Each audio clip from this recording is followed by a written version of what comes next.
이 아버지 다윗을 향하여 반역을 일으켰던 이 압살롬이 죽음을 맞이하게 됩니다. 일단은 반역이 진압되었고 다윗의 왕자와 권세도 회복할 수 있게 되었습니다. 그러나 실제로는 압살롬의 죽음을 대하는 다윗과 요압의 시각차 때문에 이 심각한 갈등이 일어나게 됩니다. 다윗은 압살롬의 죽음을 원하지 않았습니다. 부하들에게 압살롬을 너그러이 대우하라라고 명령했습니다.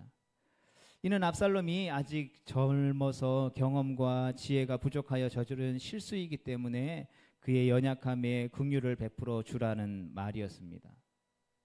하지만 봐주기에는 압살롬의 범죄가 너무 심각했지만 이미 자식들 간에 피비린내 나는 살육의 일들이 있었고 더 이상 자식의 죽음을 바라지 않는 부모의 마음이 다윗에게 있었던 것입니다. 그러나 그와 반대로 요압의 생각은 달랐습니다. 다윗은 아버지로서 압살롬을 대했지만 요압은 군인으로 압살롬을 바라보았죠. 실제로 전쟁을 치러야 하는 입장에서는 압살롬을 너그러이 대우할 수가 없었던 것이죠. 하지만 압살롬을 죽이지 말라고 했던 그의 명령은 사적으로는 다윗의 부성애가 담긴 요청이었지만 공적으로는 왕의 명령이었다라는 것이죠. 그래서 이 사무엘하 18장 12절 말씀에 보면 다른 사람들은 이 왕의 명령을 어기고 압살롬을 쉽게 죽이지 못했던 것이죠. 그러나 요압에게는 어느 것도 중요하지 않았습니다. 요압은 압살롬을 단칼에 죽여버리죠. 그에게 압살롬은 단지 죽여야만 할 원수에 불과했다라는 것입니다. 요압의 이런 모습이 잔인하고 무자비하다라는 비난을 받을 수 있겠지만 한편으로는 요압의 이러한 행동은 당연하다라는 것이죠. 그러니까 죄를 지은 사람은 그에 합당한 벌을 받아야 하는 것입니다. 그것이 정의이고 그것이 공의라는 것이죠. 권선징악이라고 하는 것은 사회를 정의롭게 하고 일벌백계 하는 것은 범죄를 억제하는 중요한 역할을 한다라는 것이죠. 이러한 면에서 요압이라고 하는 인물은 정의감에 똘똘 뭉친 사람이었습니다. 요압은 압살롬을 심판하는 것뿐만 아니라 그러한 압살롬을 편드는 사람도 정의롭지 못한 사람으로 비난했습니다. 심지어 자신의 군주인 다윗도 예외가 아니었다라는 것이죠. 어찌되었든 압살롬이 죽었다라는 소식을 듣고 나서 다윗은 심히 통곡했다라고 성경이 기록하고 있는 것입니다. 어떤 부모가 자식의 죽음 앞에 슬퍼하지 않을 수 있겠습니까? 그가 비록 반역자이기는 했지만 반역자 이전의 아들이기에 그 슬픔은 당연한 것일 것입니다. 그러나 요압은 그러한 다윗의 슬픔을 비난하죠. 요압의 비난 속에는 왕답지 않다, 정의롭지 않다, 이런 식이면 당신의 왕권은 더 이상 유지되기 어렵다라는 신하로서는 어쩌면 가질 수 없는 의도가 담겨져 있다라고 할 수 있습니다. 요압은 자신이 가지고 있었던 정의를 위해서 왕의 명령을 위반한 것뿐만 아니라 왕마저도 무시하며 반역과 같은 잘못을 지금 저지르고 있다라는 것이죠. 오늘 본문에 나오는 요압의 모습은 예수님께서 오셔서 말씀하신 탕자의 비유에 나오는 큰 아들과 비슷합니다. 아버지에게 미리 유산을 달라고 하고 그 유산으로 먼 곳에 가서 방탕하게 살다가 망하고 돌아온 탕자가 있었습니다. 탕자가 저지른 죄의 핵심은 사실 그가 방탕한 삶을 살았다라는 것이 아니라 그가 아버지가 죽기를 바라고 아버지를 이미 죽은 것으로 여기며 아버지를 아버지로 인정하지 않으며 아버지의 다스림과 아들로서의 정체성을 거부하는 유산을 달라고 한 폐륜적인 행위였다라는 것이죠. 그의 반면에 그 탕자의 형의 모습은 어떤 모습이었습니까? 탕자의 형은 의로운 사람이었습니다. 그는 아버지의 명령을 어긴 적이 한 번도 없다라고 누가복음 15장 29절에 기록하고 있는 것을 보게 됩니다.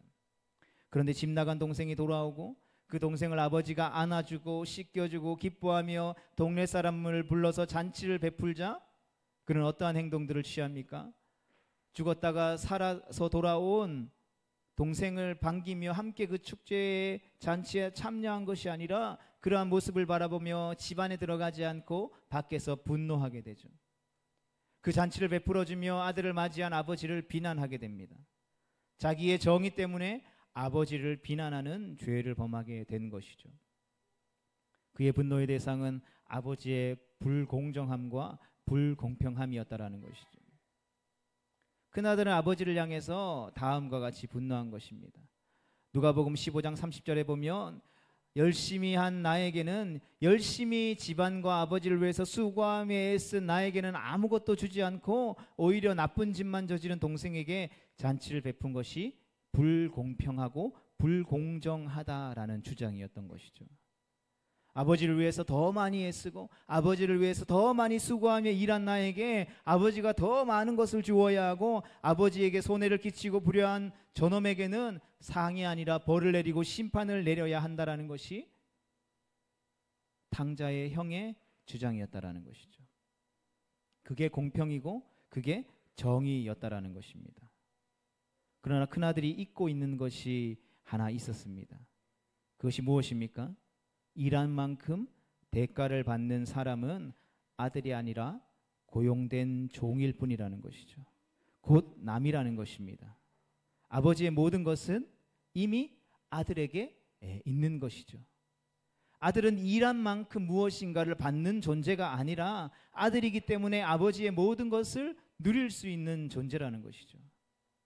아버지와 아들의 관계가 유지되기 위해서는 정의가 필요하지만 정의가 결정하는 것이 아니라 아버지와 아들의 관계 자체가 그 모든 것을 결정하게 된다라는 것입니다.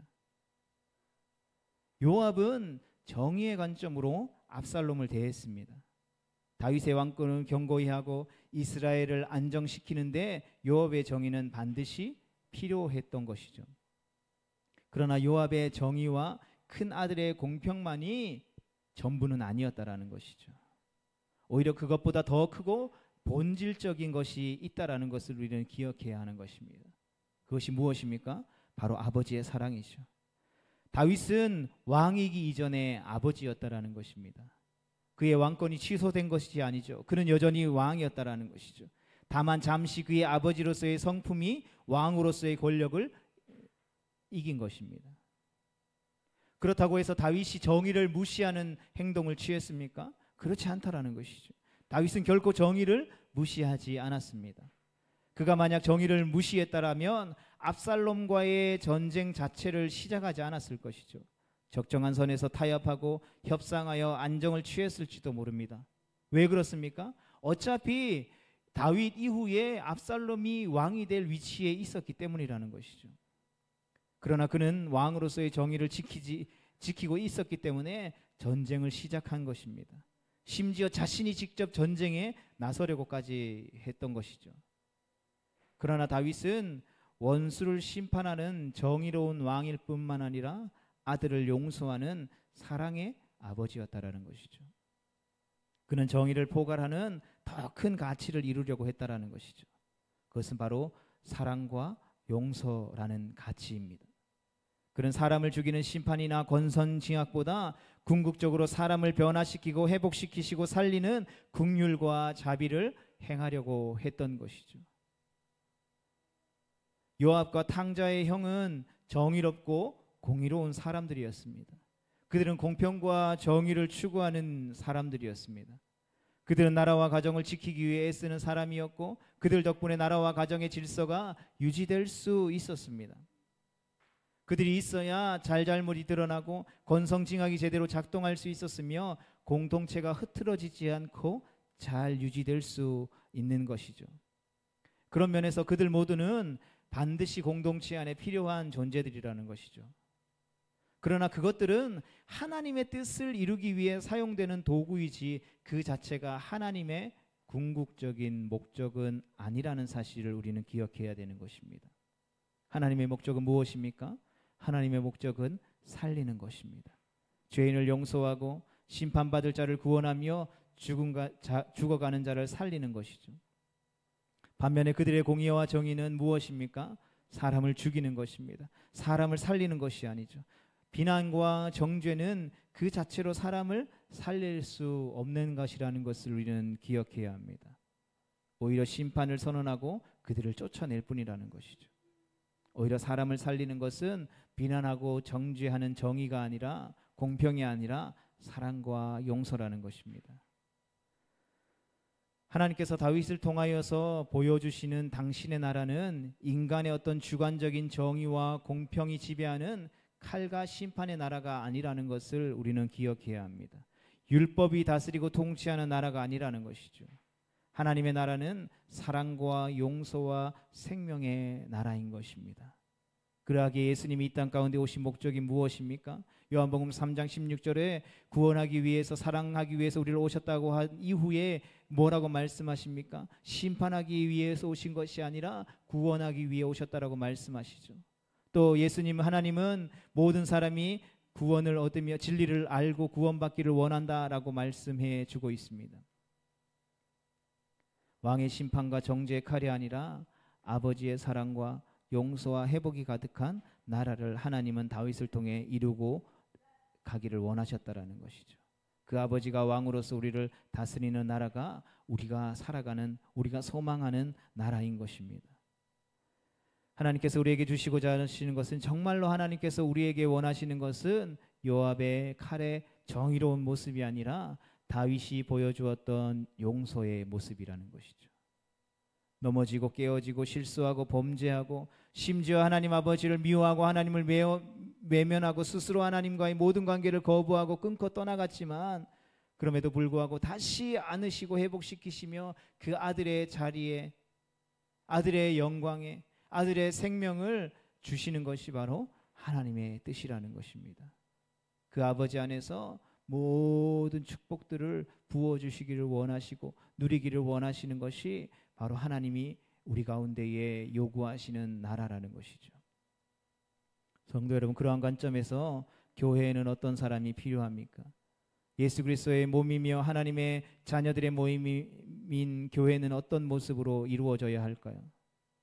교회에는 요압의 정의와 다윗의 사랑 모두가 필요합니다. 그러나 우리가 유의해야 할 점이 있습니다. 우리가 요압이 되기는 쉽죠.